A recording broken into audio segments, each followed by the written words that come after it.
Hello, future medical professionals. Welcome to an exciting journey into the human body. Today, we are diving deep into Class 11 Biology, Chapter Body Fluids and Circulation, to explore a fascinating topic, lymph. This often overlooked fluid is vital for your health and immunity. We'll start with the basics, then gradually unravel its complexities, preparing you for all levels of understanding, from easy concepts to NEET-level challenges. Let's begin. Ready for some easy insights into your body's internal drainage system? Let's discover what lymph is and its basic functions. Lymph is essentially a clear, yellowish fluid that bathes your body's cells. Think of it as the in-between fluid derived from the blood plasma that leaks out of tiny blood vessels called capillaries. Once this tissue fluid enters specialized lymphatic vessels, it officially becomes lymph. It's quite similar to blood plasma, carrying many of the same substances, but it's notably different because it has much fewer large proteins and, importantly, no red blood cells, which gives it its characteristic clear appearance. So, how exactly does this crucial fluid come into being? Well, your blood plasma is constantly filtering out of your capillaries into the spaces surrounding your cells, forming what we call interstitial fluid. Most of this fluid gracefully finds its way back into your blood capillaries. However, a small, yet significant, portion doesn't return directly to the blood. Instead, it's collected by tiny, blind-ended vessels known as lymphatic capillaries. Once inside these capillaries, this fluid is officially termed lymph. What does this lymph then do? It's a multitasker. It acts as a vital drainage system, collecting and returning excess tissue fluid to your bloodstream, preventing swelling. It also plays a key role in absorbing fats from your diet, especially in your gut. And perhaps most critically, it's a transport highway for your immune cells, like lymphocytes, and carries any foreign particles or germs to specialized cleanup stations called lymph nodes for destruction. Alright, time to test your foundational knowledge. Here are 3 practice questions to solidify your understanding of lymph. Question 1. What is lymph primarily derived from? Question 2. Name 2 key components found in lymph. Question 3. State one major function of lymph in the human body. Take a moment to think about these and recall the simple concepts we just covered. Now, let's step up our game.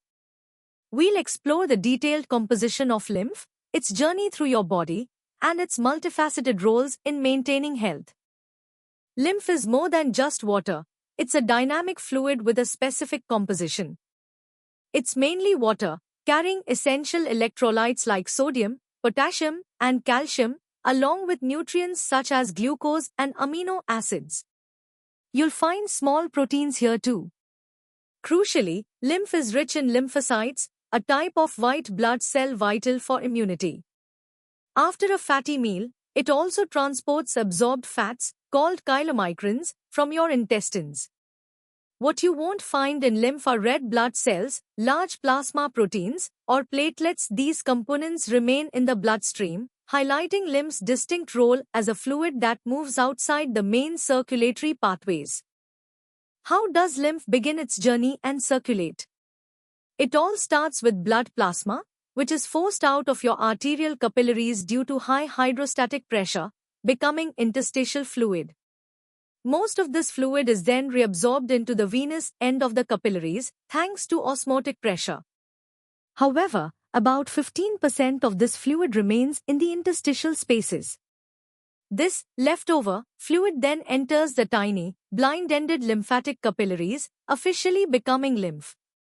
From these capillaries, lymph flows through a network of progressively larger lymphatic vessels, which are equipped with one-way valves. These valves, along with muscle contractions, ensure that lymph flows in a single direction, eventually emptying into the subclavian veins in your neck, thus returning to the systemic blood circulation. The lymphatic system performs several indispensable functions for your body. Firstly, it's a crucial player in maintaining fluid balance. it constantly drains excess interstitial fluid and any leaked proteins from the tissue spaces, preventing swelling, known as edema, and ensuring that your blood volume remains stable. Secondly, it's essential for the absorption of dietary fats. Specialized lymphatic capillaries, called lacteals, located in the villi of your small intestine, are responsible for absorbing fat-soluble vitamins and dietary fats, which are then transported into the lymphatic system. Finally, and very importantly, the lymphatic system is a cornerstone of your immune system. Lymph nodes, strategically positioned along the lymphatic vessels, act as biological filters.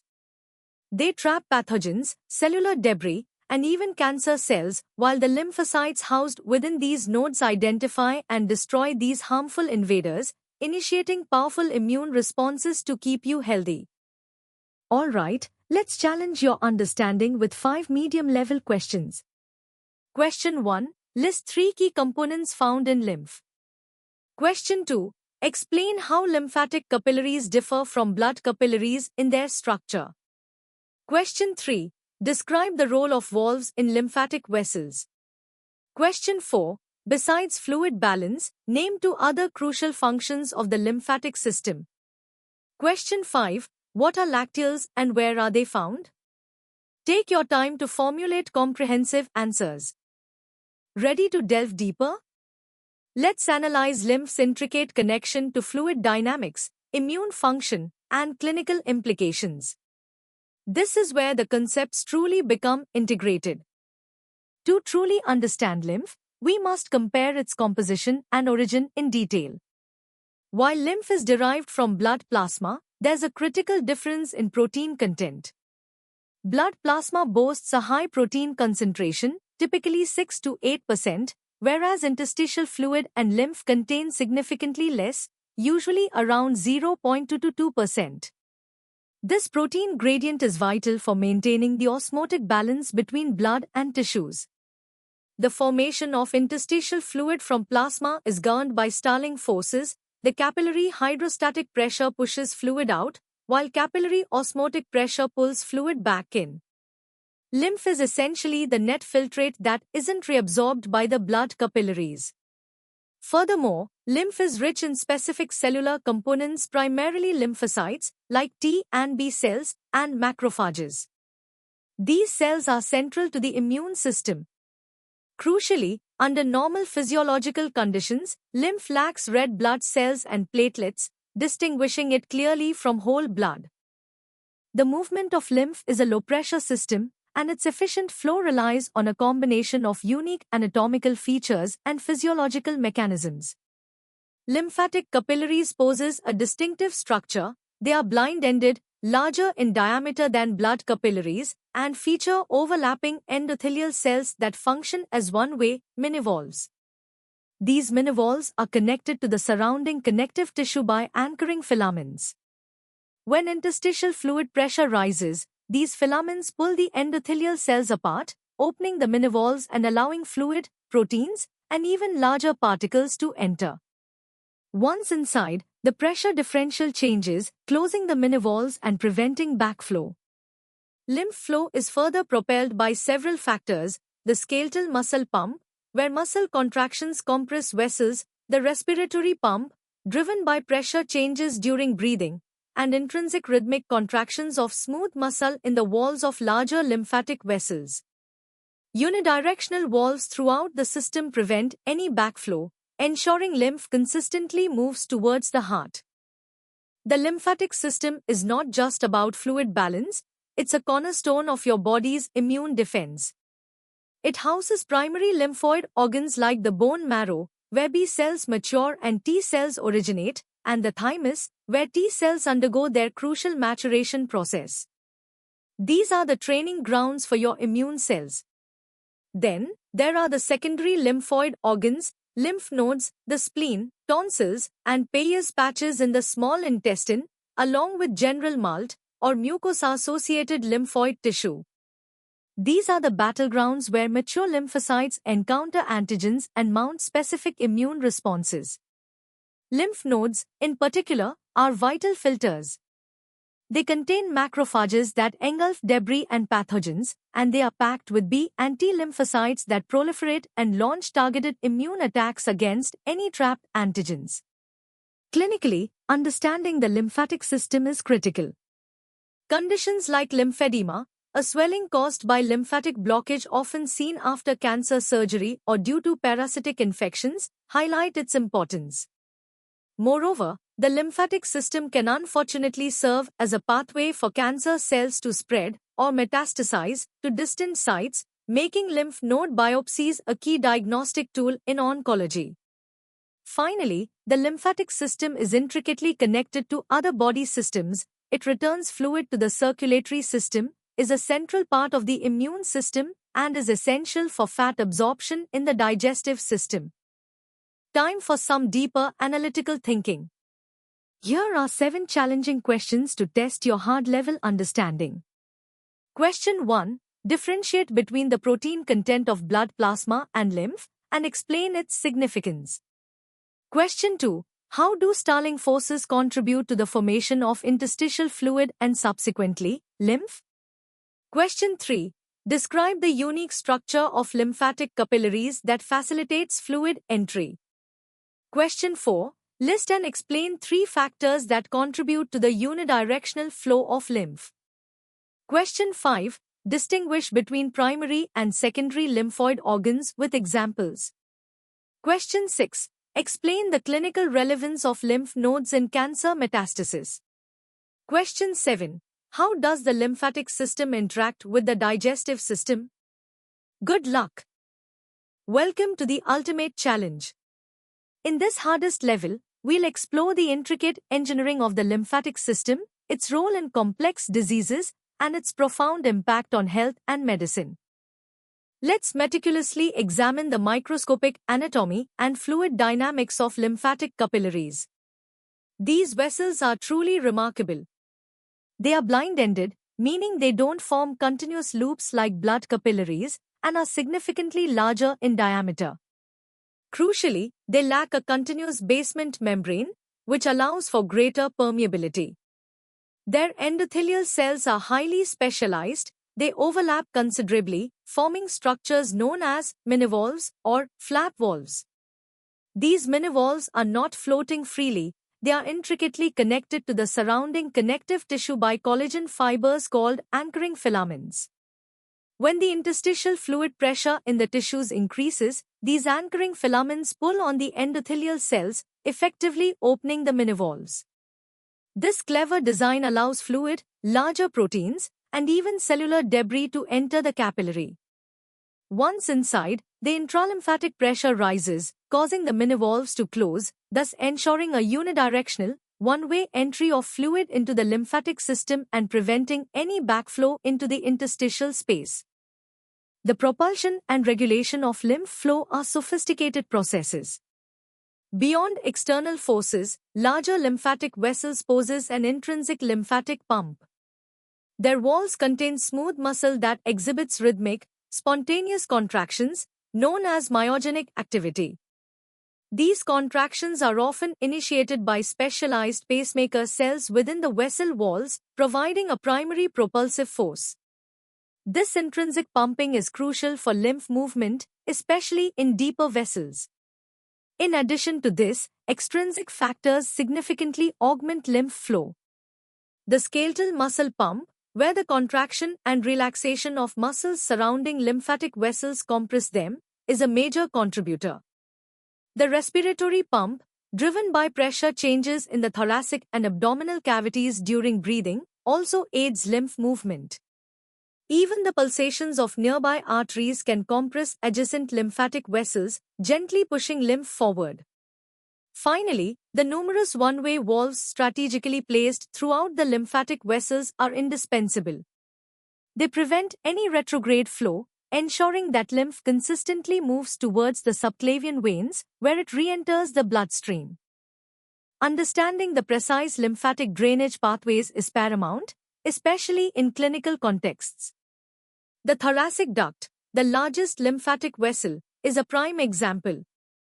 It originates from a dilated sac called the cisterna coeli in the abdomen. This duct is responsible for collecting lymph from the entire lower body, the left side of the head, neck, and thorax, and the left upper limb. It ultimately empties its contents into the left subclavian vein, effectively returning a vast amount of fluid and immune cells to the systemic circulation. In contrast, the right lymphatic duct is a shorter vessel. It drains lymph exclusively from the right upper limb, the right side of the head, neck, and thorax, before emptying into the right subclavian vein. The clinical relevance of these distinct drainage patterns cannot be overstated. In oncology, for instance, knowledge of these pathways is crucial for predicting the potential spread of cancer, known as metastasis, and for planning surgical interventions to minimize the risk of secondary lymphedema. For example, a tumor in the left breast might primarily metastasize to axillary lymph nodes and then potentially to the thoracic duct pathway, while a tumor on the right side of the head might follow the right lymphatic duct route. This detailed understanding guides diagnosis, staging, and treatment strategies, highlighting the intricate connection between lymphatic anatomy and clinical outcomes. The lymphatic system's involvement in various diseases underscores its critical role in health. Lymphedema, a chronic swelling, arises from impaired lymphatic drainage. It can be primary, due to congenital malformations, or secondary, often acquired after surgery, radiation therapy for cancer, or parasitic infections like filariasis. Diagnosis often involves lymphoscintigraphy, a specialized imaging technique.